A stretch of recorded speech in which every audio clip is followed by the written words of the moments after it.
Íslandsferð breska kærustuparsins Zaks og Elliot breyttist í martröð nú í vor þegar þeir lentu í hræðilegu bílslysi á Suðurlandi skömmu eftir að þeir komu til landsins.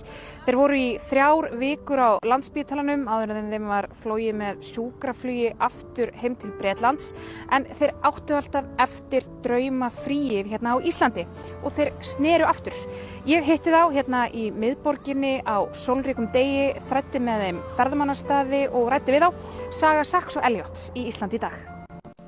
Zak og Elliot höfðu aðeins verið nokkrar klukkustundir á Íslandi 19. apríl síðastliðinn þegar slysið varð á þjóðveginum rétt vestan við Hellu.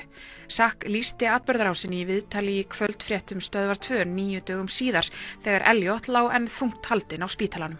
Suddenly a car just was in my lane, just appeared from, there was like a line of traffic coming the opposite way, and one of those cars just came onto my side of the road, and there was no time to react, and I'm travelling at 90, obviously it's the speed limit here, and I can kind of hear Elliot crying a little bit, and we're just like, what's just happened?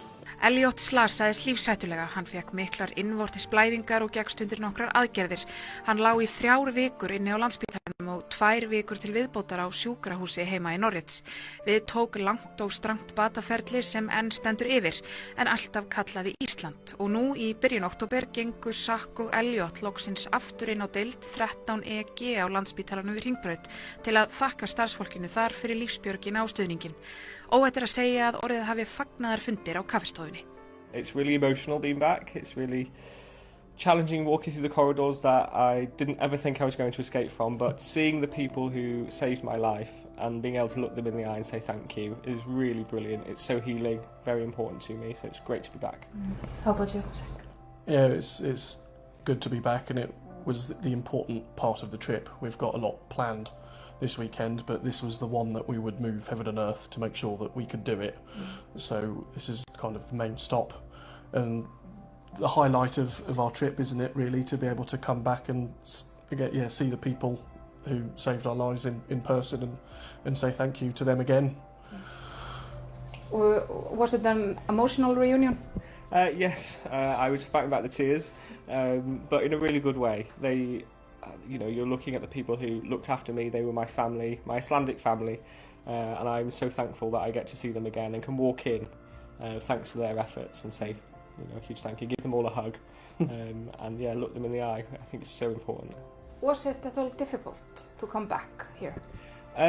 We were weighing up whether we should come back to Iceland as a whole, and in August we decided to just do it, book it in, and let's come back, because Iceland has shown us the beauty of human kindness, and I wanted to come back and say thank you to the people who looked after Zak, who looked after me, and see the beautiful country that I was able to stay in. After not being able to see very much from my hospital window, it was great to go and see the other side of some buildings, it's really good to come and see this country again. Zak og Elliot kom með gjafir handa starfsfólkinu hérna á deild 13 EG á Landspítalanum. Það var hérna viskastykki með rækilega merkt London og svo súkkulaði, hetjusúkkulaði sem er ansi viðeigandi. Zak og Elliot eru greinilega eftirminnilegir hjúkrunarfræðingunum á 13 EG. Samkvæmt okkar upplýsingum voru þeir alltaf jákvæðnin uppmáluð hvað sem á dundi, viðmótsþýðir og skemmtilegir í hvívetna. Eftir þessa tilfinningaþrungnu endurfundi á deildinni var förinni svo heitið út af spítalanum út í sólskinið. Við gengum sem leið lá upp á Skólavörðuholtið, leið sem Zak gekk oft þegar Elliot lá á spítalanum. Í eitt skiptið blasti við honum stórfengleg norðurljósasýning á himni, stund sem hann segist aldrei munu gleyma. Við eltum loks ferðamannastrauminn inn í Hallgrímskirkju og þaðan lá leiðin beint upp í turn. How does it feel looking down at the hospital from here? It looks incredible. It's brilliant to see the reverse of the view I had. I could always see the church from my window. I could hear it. It was as if it was calling me. So to be able to look backwards now and see it in reverse is really freeing, actually. It's really nice to see. But then also you get to see the rest of Reykjavik, which is beautiful in its own right. It's a stunning place. It's like you're kind of waving at your past self, yes. Isn't it? You can see the window that you were in, and fast forward 6 months and you're now here looking down over there, so Yeah. I feel like I've come full circle, which is really nice. And you're finally getting to do the sightseeing that you wanted to do when you were here before. Absolutely. The coat I bought for that trip is finally getting used. Stunning weather, getting to see the things that Zak got to see in Reykjavik. He's showing me the ropes. It's as if he's a local. He knows all the streets. But yeah, I'm getting to enjoy that, and yeah, seeing the beautiful city and the beautiful people who live here. It's really great. And how does it feel going to these places with Elliot? It's probably the most emotional part, really. I've said to you so many times, haven't I? I'm just like walking along in the place which, to me, I was so alone last time, and this time we're together, and it's just so makes me so happy. A dream come true. Yeah. Absolutely, yes. Couldn't wish for a better end to such a chapter. We've definitely come to the end of that now, and we're looking to the future. Þá hinkruðum við eftir klukknarhingingunni sem Elliot heyrði á hverjum degi þar sem hann lá í sjúkrarúmi sínu á spítalanum í vor, en fékk nú loks að heyra og finna í návígi.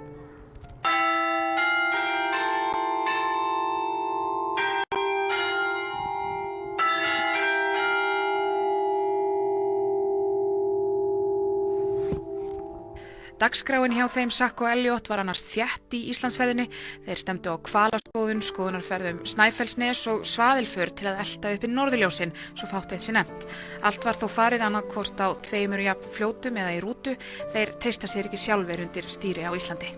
It's something I'll be more comfortable with in the future. I'm the same back at home in the UK. I'm still getting back on my feet with driving. I'm okay doing it myself, so it's about trusting other people, but I'll get there. Well, this is not our last time to Iceland, and I'm sure we will definitely do the Route 1 drive one day. But maybe the other way around, rather than the same way, just to make sure it's different to last time. Yes. Zak og Elliot trúlófuðu sig á Landspítalanum á sínum tíma. Elliot stór slasaður undir áhrifum sterkra lyfja og leið í bráðaaðgerð rétt eftir komuna á spítalan, bað Zak að gifta sér þá og þegar. Zak svaraði þetta játandi og nú horfa þeir til skipulagningar á heljarnar brúðkaupi sem að sjálfsögðu verður haldið á Íslandi. I made a promise to the doctors and nurses at the hospital that we would invite them to our wedding, so we are going to do that. We're going to get married here. We want to show our families who didn't get the chance to come out here to see how beautiful this place is, and for them to thank Iceland for what they did for us. And we want to invite as many people as we can to come and spend that day with us. They were our family for that time, and we want to say thank you. I remember when you had your accident, a lot of companies and people offered you some help, offered you to stay with them for the next time you were in Iceland. Have you taken anyone up on their offer yet? Yes, there's a few things that we've been able to do this weekend, thanks to the kindness of the people here. I mean, obviously it's expensive holidays, aren't they? They're expensive to go on, so we really appreciate the help, and just that little bit here and there, the meal here, accommodation there, you know, it's really great, and we've been able to come back and enjoy the place and spread the word about how cool Iceland is on my TikTok channel. So yeah. I think as well we were able to, by accepting those beautiful gestures, it's not only shown us how beautiful the people are here, but it means that we've got to do the things that we really wanted to do, which was to see the place. But how is your recovery going, Elliot? Really well. Physically I'm a lot fitter than I was. I can stand up straight and I can walk around a lot more. I still find it a bit challenging to walk long distances or for long periods of time, so our trekking around Reykjavik has taken it out of me a little bit, but it's all positive steps. I'm moving in the right direction, and the stoma, which the hospital fitted here, they're looking to reverse hopefully before Christmas back in the UK. So you'll hopefully be in top form soon after Christmas? Yes, fighting form after Christmas, and then it's all hands to wedding planning. Yeah. So you're excited for the future, to say the least? Absolutely, excited for the future, excited to see what we do next, and excited to see how our second home here becomes part of our lives even more. Yeah. Would you consider moving here?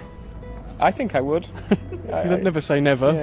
Yeah. Out of all the places that we've been in Europe, which is quite a lot, this is the one we've felt most at home at. I think it gets quite hot where we are in the UK, and where we don't like the heat. Yes. So whilst I know Iceland is always trying to head south, we're always trying to head north. Yes. I think I would definitely like to move here one day. Landing back here felt like landing at home. It felt like coming home.